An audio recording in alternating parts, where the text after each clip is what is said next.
I have nothing left to give. I have tried everything. The only thing I have left to give is my own body and my own life. I refuse to be part of Keir Starmer's lie. I refuse to be in any way responsible for what's happening. Lizzie Greenwood is a British activist who is currently on hunger strike for Gaza. My name is Lizzie, I am an activist and I am on day 4 of a hunger strike and I am on day 6. Today is day 9. Memo interviewed Lizzie on the 19th day of her strike, which she is doing to protest the UK's complicity in funding and arming Israeli war crimes in Gaza. The ideal end goal is that the UK will put an embargo on all UK arms exports and support of Israel.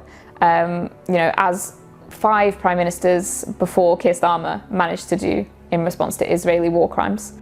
Before she started her hunger strike, Lizzie did a lot of research about what she would go through, both physically and mentally.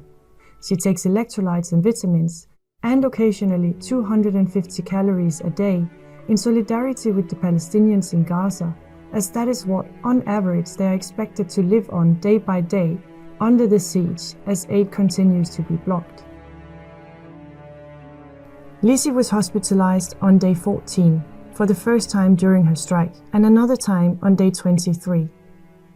I am scared. I was scared when I had to get admitted to hospital because I was really shaky and really weak. I'm not suicidal. This doesn't come from a point of having a death wish, but it does come from a point of desperation about really needing to make this point known. And as much as I am scared, I have the strength of my convictions and I have the really genuine belief that my life is not more important than this cause. My life is not more important than hundreds of thousands of Palestinian and Lebanese people. I'm well aware of the definition of genocide, and that is why I've never described this and referred to it as genocide. And it's going to be very clear which governments were responsible, and they will be held responsible to the full extent of the law. And it will be very clear which ones did it against the will and against the welfare of their own people, and that it will be the legacy of Keir Starmer's government. And I really hope that what I'm doing is going to solidify and drive that point home. Although the new Labour government suspended 30 arms licenses for companies that supply Israel, they have allowed around 320 licenses to remain, meaning British arms are still being exported for use in the Gaza genocide. But Lizzie's education on genocide didn't start with Gaza. When she was in college, she was a youth ambassador for the Holocaust Education Trust, during which she visited all the concentration camps and Jewish cemeteries in Poland.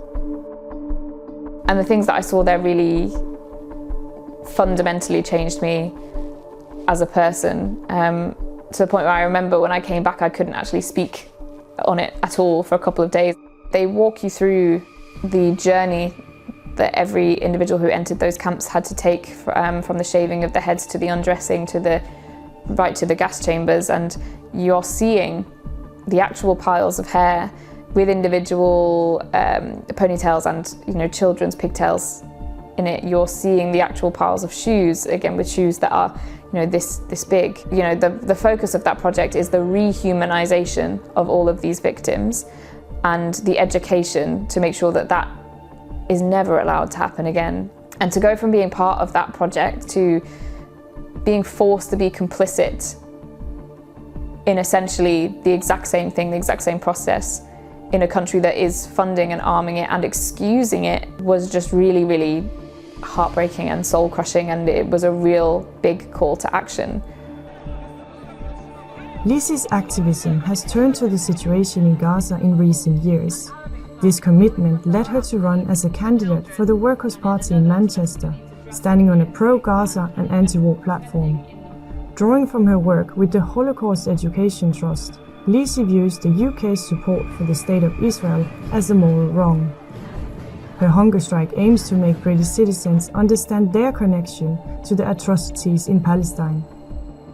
There's been a lot of Palestine is so far away, what is it to do with us, when it is everything to do with us. We installed the State of Israel, we set it up, we fund it, we arm it. We have been sitting back as a Holocaust happens out in the open, in front of all of us, in our name, So it's very much our human responsibility to resist and do something. And if all that comes out of this is that more people start thinking that way, more people start resisting, that's still a win, a worthy endpoint of this sacrifice. I was surprised by the amount of response and traction it got. I'm getting messages from Pakistan, Malaysia, lots from Gaza, and even from Tel Aviv, from people who are seeing it and saying that it means something to them and it is inspiring something in them, which was just really, really moving and powerful. Palestinian flags can be seen on the local shops and homes around where Lizzie lives. Ordinary people expressing their solidarity with Gaza. Lizzie's radical act of solidarity is her way of showing she's literally willing to put her own body on the line to stop Britain's involvement in a genocide. But the strike has caused her body to undergo severe changes. At this stage, Lizzie is 27 days in at the time of publication. Her body has begun consuming its own fat reserves in a desperate attempt to cope with the limited calorie intake. I perhaps didn't know that I would go into such an immediate state of anxiety. You know, your fight or flight response, your survival instinct kicks in really quickly when your body is under stress. And that sort of made me really think about what is happening under the famine in Gaza, because I'm thinking that they're having to deal with all of these symptoms, this inability to sleep because you're so stressed and so aware that you need nourishment.